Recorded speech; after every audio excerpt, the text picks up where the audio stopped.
Madame la conseillère départementale, Monsieur le président de la communauté de communes, Madame et Messieurs les vice-présidents de Côte-Landes Nature, Mesdames et Messieurs les maires de nos communes voisines ou leurs représentants, Mesdames et Messieurs les conseillers municipaux, Monsieur le chef de la brigade de gendarmerie, Monsieur le chef de corps des sapeurs-pompiers, Monsieur l'abbé, Mesdames et Messieurs les présidents d'associations, Léonaises, Léonais, Mesdames et Messieurs, permettez-moi de vous souhaiter, en mon nom et au nom des membres du conseil municipal, tout nouveau de bonheur et de santé pour cette nouvelle année.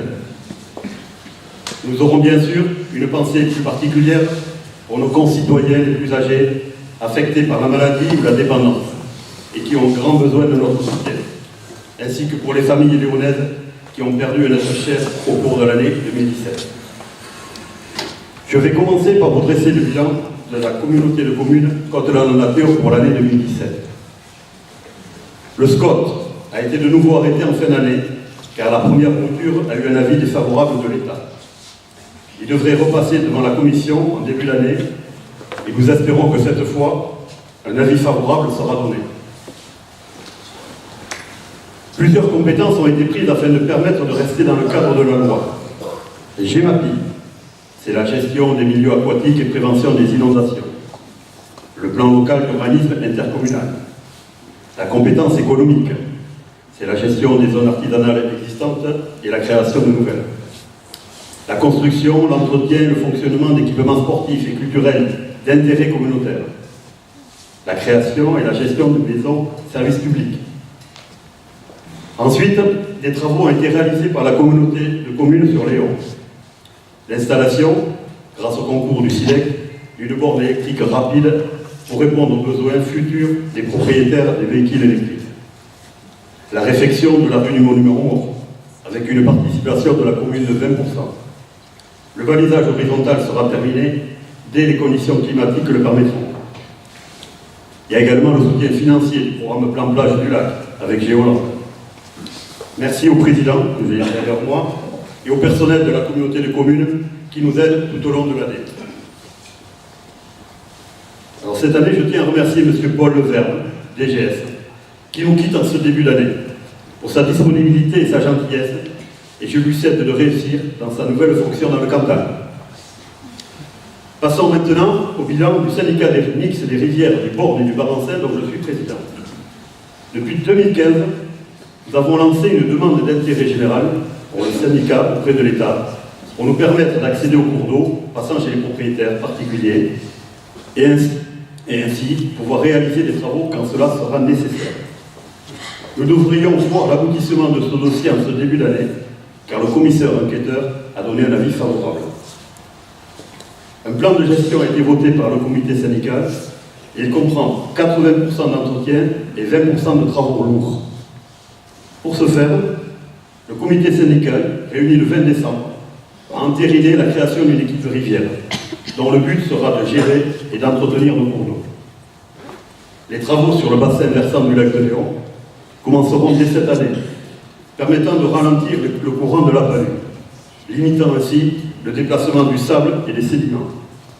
Notre lac sans sable, comme certains le font remarquer, mais ils ne donnent jamais de solution.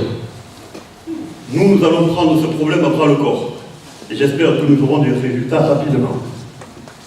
Le syndicat mixte des rivières du Borne et du Barancin va devenir un acteur incontournable dans nos cantons. Alors, je tiens à remercier François Ruet, le technicien du syndicat, pour son travail, et Camille Defoe pour ses conseils juridiques avisés. Poursuivons ce bilan par celui du CIVU de la réserve du courant du Chier. Les études sur le barrage de la Nasse avancent. Après les frayeurs du printemps, la batellerie a failli être arrêtée pour cause de dangerosité de cet ouvrage, et après de nombreux échanges avec les services de l'État, le CIVU du courant du Chier a lancé les études pour la réfection complète du barrage. L'année 2018 sera dédiée aux demandes de subventions et aux autorisations. Ce barrage devra être réalisé en 2019, et nous aurons alors un outil moderne qui nous permettra de réguler plus facilement notre lac. L'observatoire du Coude du Montagne est terminé. Ce magnifique ouvrage, réalisé par une entreprise léonaise, permettra d'observer la faune sans la déranger. Une journée découverte sera sera organisée pour que les Léonais visitent ce lieu par les agents de la réserve. La date vous sera communiquée prochainement. Merci au personnel de la réserve et à sa présidente, Madame Dasquet, qui s'est investie dans le projet du barrage.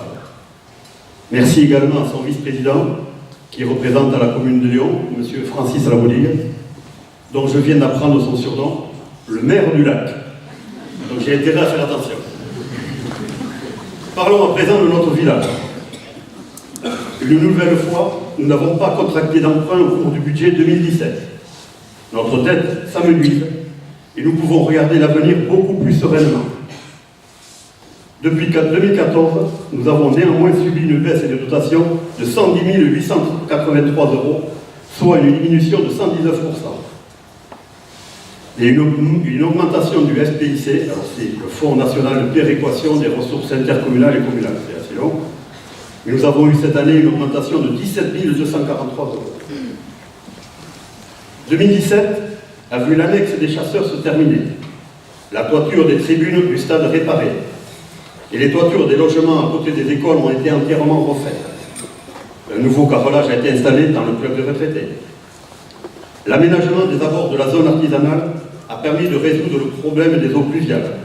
Et nous avons rajeuni et sécurisé les jeux d'enfants du lac. Nous avons également installé 2 radars pédagogiques aux entrées de Lyon qui normalement devraient faire ralentir le véhicule. Je dis bien normalement parce que ça... Les travaux au lotissement Allégria ont commencé et ils seront terminés vers fin mai 2018. Sur les 43 lots que nous avons mis en vente, 40 sont pré-réservés et nos nombreuses jeunes familles vont s'installer à Lyon. Nous allons réaliser également la voie qui permettra de rallier le rond-point de Moliès à partir de ce lotissement et éviter ainsi l'engorgement du carrefour sur la route de Dax. Une voie douce permettra aux vélos et aux piétons de rejoindre le village. L'arrivée de ces jeunes ménages va impulser une nouvelle dynamique. Cela démontre que l'exil des jeunes, ces dernières années, venait simplement de manque de terrain à bâtir à un prix raisonnable. Nous continuerons cette dynamique, car nous voulons que nos jeunes restent dans notre village. En juin, une association de Chevigny-Saint-Sauveur, à côté de Dijon, nous a contactés pour offrir des pins sur une plantation que nous allions réaliser sur notre commune. Au début, j'ai cru à une blague, mais devant l'insistance de sa présidente, au surnom de Mamie Chaussette, je l'ai écouté. Et grâce aux donateurs de l'association Un enfant pour sauver un arbre, 20 000 pins nous ont été offerts. Un grand merci à cette mamie dynamique qui a aidé plusieurs communes dans les Landes. Un seul bémol, une association qui se dit Préserver Lyon lui a demandé de ne pas prendre part à cette plantation. Quand on dit aimer son village, je ne comprends pas cette démarche. Le PLU, que nous attendons depuis plusieurs années, est en train de se concrétiser. Nous avons eu le même avis défavorable que le SCOT de la part des services de l'État. Après plusieurs réunions avec ces services, nous sommes tombés d'accord. Et nous avons re-arrêté ce PLU en septembre. Ce nouveau document vient d'obtenir un avis favorable. L'enquête publique va donc démarrer en ce début d'année et il sera opposable avant cet été. Je tiens à remercier monsieur le sous-préfet, qui s'excuse ce soir qu'il ne pouvait pas être présent, car sans son aide, nous n'en serions pas là. Le nombre de bâtons qu'on nous a mis en travers de la route est impressionnant. Mais notre détermination nous permet de faire face à ces attaques et de continuer nos projets. Les travaux sur l'avenue du Marancin continuent et se termineront à Pâques. Le coût total de ces travaux est de 720 000 €, hors taxe. Et la dépense pour la commune sera de 234 000 €, car nous avons quelques subventions. L'État avait la DETR pour 216 000, le SIDEC pour 102 000, le groupe Carrefour pour 48 000, et enfin le département pour 120 000. Contrairement à la lettre d'info que nous avons reçue à début décembre, le conseil départemental réalise à la maîtrise d'œuvre de ces travaux et contribue bien à la dépense grâce au fonds de concours sur les routes départementales. J'en profite pour remercier Madame Lagorce, la vice-présidente du département. Plutôt que d'écrire n'importe quoi, je demanderai à ces écrivains amateurs de venir prendre tous les renseignements à la mairie ou auprès de moi, car autrement ce n'est plus une lettre d'info, ni une lettre de désinfo. Cette avenue représente la première phase de la restructuration de notre centre. Je savais que j'allais bloquer sur ce mot. Nous avons lancé un concours d'architectes pour le phasage des travaux sur plusieurs années. Et nous continuerons dès l'année prochaine par la rue et la place de la Poste. J'ai gardé le meilleur pour la fin, la résidence et services seniors. Je vous en parle depuis 2015. Mais cette année, comme vous avez pu le voir, elle se concrétise. Son ouverture est prévue pour le 1er janvier 2019. Cette résidence comportera 38 logements, du T1 au T2, et au prix de 390 à 1090 euros par mois. Ces appartements auront leur propre compteur d'eau et d'électricité, seront équipés de cuisine, de salle de bain adaptée aux personnes de mobilité réduite, de balcons ou de terrasses. Dans ce prix sont inclus l'accueil et la conciergerie, les programmes d'animation ainsi que l'accès aux salles communes, salons de détente, lecture, télévision, salle de fitness, jardin. Les résidents auront des services à la carte, comme la restauration du midi, le ménage, la blanchisserie, ainsi que la télé à lampe. Cette résidence est au cœur des commerces et des communautés de notre commune. Alors, mes détracteurs me disent que Léon n'attire pas autant que Biarritz. Mais je peux leur répondre que les prix que nous pratiquons à Léon ne sont pas ceux de Biarritz. Les Léonais, puis les habitants de la communauté de communes seront prioritaires sur ces logements.